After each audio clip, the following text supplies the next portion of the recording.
স্বাগত সবাইকে আজকের আলাপে।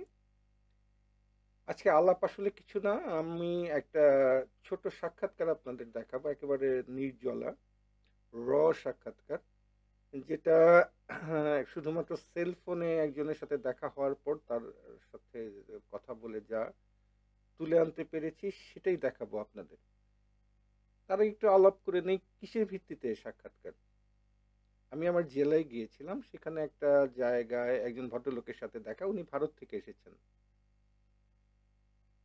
তিনি সেইখানের তাদের ভাষায় সংখ্যালঘু মুসলিম, নাম জাহিদুল ইসলাম।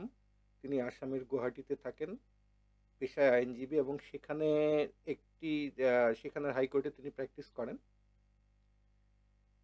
তিনি মূলত মুসলমান বলেই বাংলাদেশের যে এই যে তাদের ভাষায় সংখ্যালঘু নির্যাতনের যে তথ্য তারা পেয়ে আসছেন তার সত্যতা যাচাই করতেই অনেকটা এদেশে আসা, একটু সাহস নিয়ে আসা। যেহেতু উনি মুসলিম, তিনি চিন্তা করেছেন যে বাংলাদেশে আসলে তার উপর অন্তত আক্রমণ হবে না, কিন্তু এসে তিনি পুরোই বিস্মিত। তিনি যা শুনে এসেছেন তার ঠিক উল্টো চিত্র দেখতে পেয়েছেন এখানে।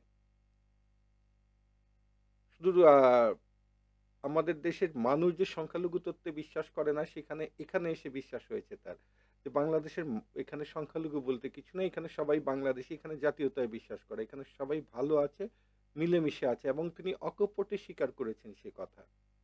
তার সাক্ষাৎকারটা আমি আপনাদের সামনে তুলে ধরছি, একেবারে র, আনকাট।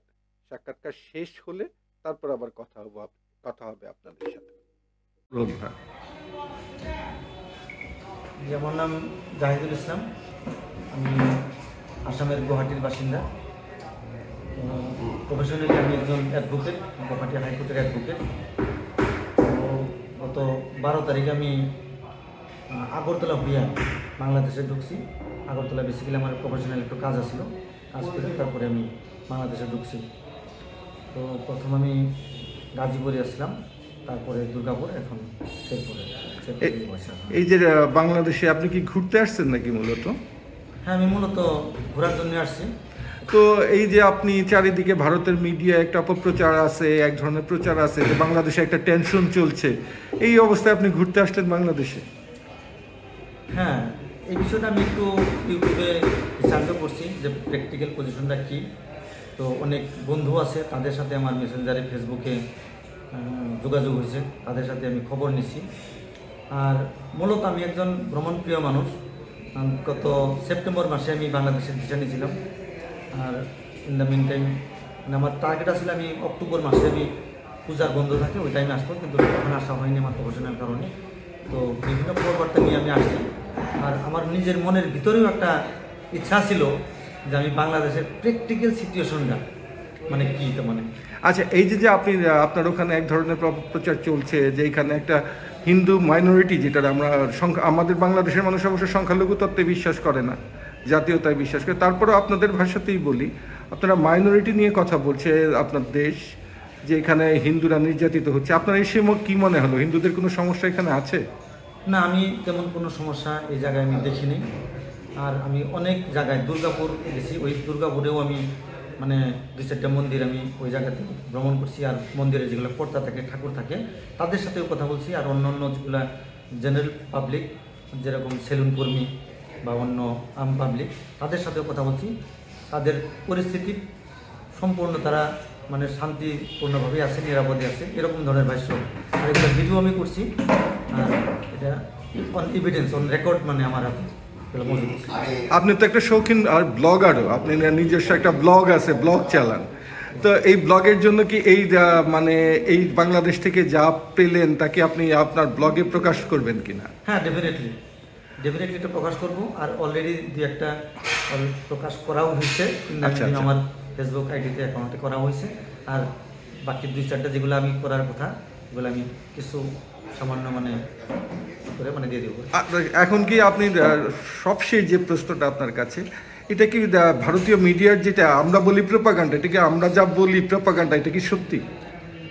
আমার মনে হয় আমাদের কথাগুলো সত্যি কিনা, আমরা যে বলছি যে এখানে আমাদের হিন্দু মাইনরিটিতে কোনো সমস্যায় নেই, তারা ভালো আছে, এই কথাগুলো ঠিক কিনা? হ্যাঁ, ডেফিনেটলি এটা অনেক মানে সত্যি কথা, একটা প্র্যাকটিক্যাল সত্যি কথা যে তারা খুবই ভালো পজিশনে আছে আর নিরাপদই আছে, এটা আমি নিজে প্র্যাকটিক্যালি দেখা অনুভব করি। আপনি তো ওই দেশের একজন সংখ্যালঘু, তো ওই দেশের সংখ্যালঘুর সাথে আমাদের সংখ্যালঘুর অবস্থা, আপনারা ভালো আছেন না এই দেশের সংখ্যালঘুরা ভালো আছে? না, আমরাও ভালো আছি, আমরাও যে খুব বেশি মানে সমস্যা আছে এরকম না, কিন্তু পলিটিক্যাল কারণে এখন যতদূর আমি বুঝি একটু তো মানে টেন্স একটু থাকবেই, একটু প্রেশার থাকবেই, আর এগুলা মানে সব বস্তু কিছু রাজনৈতিক কারণে হয়, এটাও আমি বুঝি। তো সব কিছু মিলিয়েই আমরাও যে খুব বেশি মানে খারাপ পজিশনে আছি এরকম কিছু না, খারাপ হলে তো আমরা থাকতেই পারতাম না। আচ্ছা আচ্ছা। আর মোটামুটি ভালো পজিশনেই আছি আমরা। আর আমি নিজ চোখে দেখা বা নিজে মানে যেটা আহরণ করলাম জ্ঞান, এই জ্ঞানের জড়িত আমি কই যে বাংলাদেশের যেগুলো সংখ্যালঘু মানুষ যারা আছে তারাও খুব ভালো সুন্দরভাবে আছে, নিরাপদে আছে। আচ্ছা, রাজনৈতিক কথাটা যখন উঠলো, তো আপনাদের ভারতে তো একটা ধরনের মিথ চালু আছে শেখ হাসিনা সম্পর্কে বা আওয়ামী লীগ সম্পর্কে, যে এইখানে বাংলাদেশে নাকি তারা খুব বেশি জনপ্রিয়। আপনি তো বাংলাদেশের অনেকগুলো অঞ্চলই ঘুরলেন, তাতে কি মনে হলো যে বাংলাদেশে কি আওয়ামী লীগ বা শেখ হাসিনার যে আপনাদের দেশে মিথ চালু আছে, এই মিথটা কি সত্যি কিনা? না না, এটা কোনো পর্যায়ে সত্যি না। আমি একদম মানে গ্রাসরুট লেভেলের যেসব মানুষ আছে তাদের সাথে আমি মানে কথা বলছি, বাসে হই, কোনো দোকানে হই, কোনো আড্ডায় হই, এই ধরনের বিভিন্ন আড্ডার মধ্যে আমি বসে তাদের সাথে আলাপ করছি। আর যা প্র্যাকটিক্যালি বুঝছি 100-এর 100 কওয়া চলে আমার হিসাব মতে, যে কমপ্লিটলি তারা হাসিনা বিরোধী, আর তার আওয়ামী লীগের কোনো অস্তিত্বই বাংলাদেশের ভিতরে সাধারণ মানুষের কাছে আছে বলে আমি মনে হয়নি। ধন্যবাদ আপনাকে। এই ধন্যবাদ।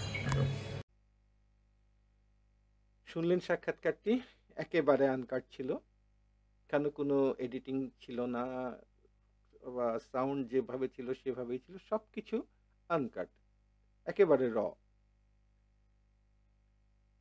ভারতীয় মিডিয়া যে প্রচার করছে তার বিপরীতে জাহিদুল ইসলাম বাংলাদেশে এসেছিলেন বাংলাদেশের পরিস্থিতি দেখতে, তিনি দেখে গেছেন, তিনি ফিরে গেছেন এবং তিনি তার ভ্লগে, তার যে ভ্লগ তিনি করছেন সেই ভ্লগে প্রচার করেছেন।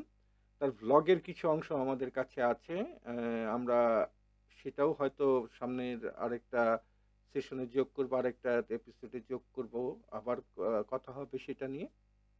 আজকে এ পর্যন্তই। বিচারের ভার আপনাদের কাছে, যে বাংলাদেশে